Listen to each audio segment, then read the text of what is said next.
लुटना जाके गाँव भर में डंका पिटवा देता कि ठाकुर मान सिंह के हवेली में छोटे सरकार के आगमन होने वाला बा।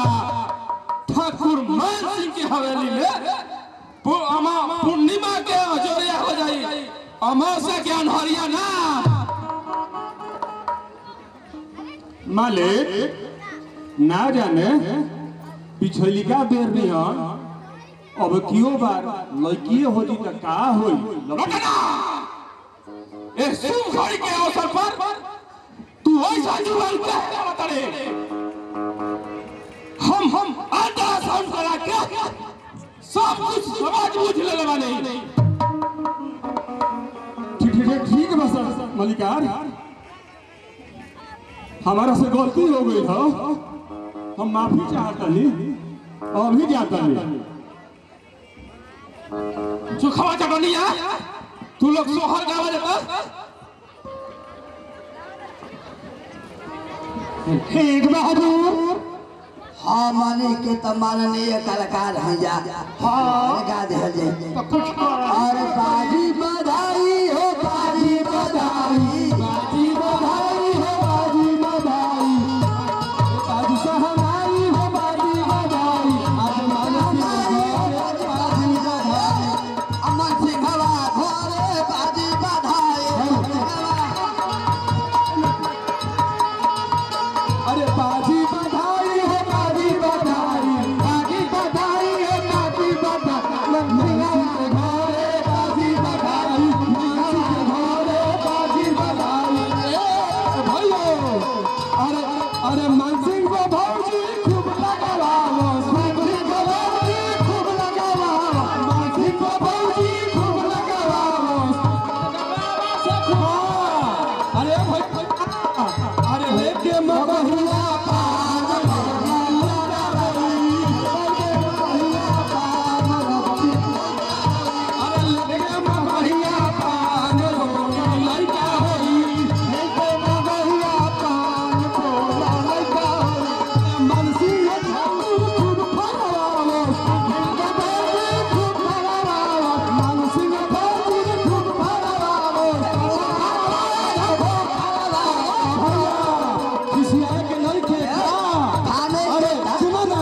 चौसा जाके कपड़ा थाने के थान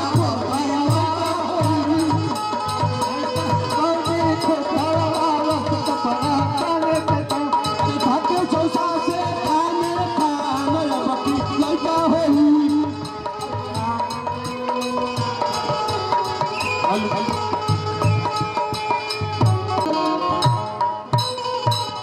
हेलो हेलो हेलो हेलो मालिक मालिक अरे का भूल रहा कोनो तोरा मालकिन की कोनो बात ना हो गई ना मलिका मालकिन के कोई बात नहीं खे कि रौर सोचल सपना के महल ढह गइल मलिका। लुटना कहीं तो दिमाग में खराब नहीं है भाई। और ठाकुर मान सिंह के इतना मजबूत महल ढह कैसे गई?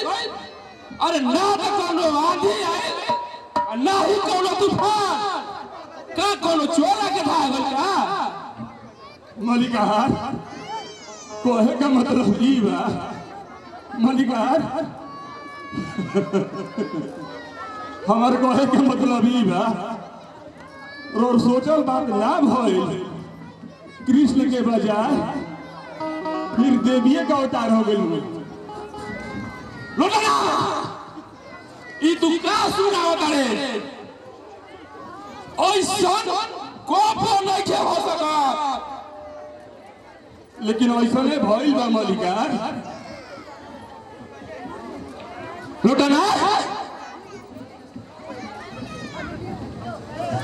लुटना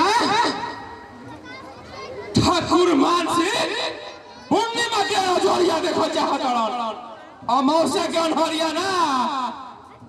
अगर ऐसा हो जाए तो हम यह समझा कि ये औरत ठाकुर मान सिंह के हवेली में रहे के लायक नहीं है। लोटला एकरा के जगड़ा जल्दी हो सके छोटा पकड़ के ठाकुर मान सिंह के हवेली के बाहर फेंक दे। अरे हम कहने के मुंह भी नहीं देखना चाहा। अरे हम तो सोच रहे कि सूरज के होते और जोरिया हो जाई, लेकिन हो गई ठीक उल्टा। आई लड़की के जितना जल्दी हो सके ले जाके गंगिया माई के हवाला कर दे। क्या कहते नहीं मालिका? लुटना हम जान ही कहते नहीं ना, एकदम ठीक कहते नहीं। हमारा आदेश के तू पालन कर। अरे हमारा ना चाहिए ऐसा औरत। दूसरी चराक्षी ये हमार समाज में नाक के गवा दिलास। अब हम मेहली का सूरत नहीं देखा चाहत।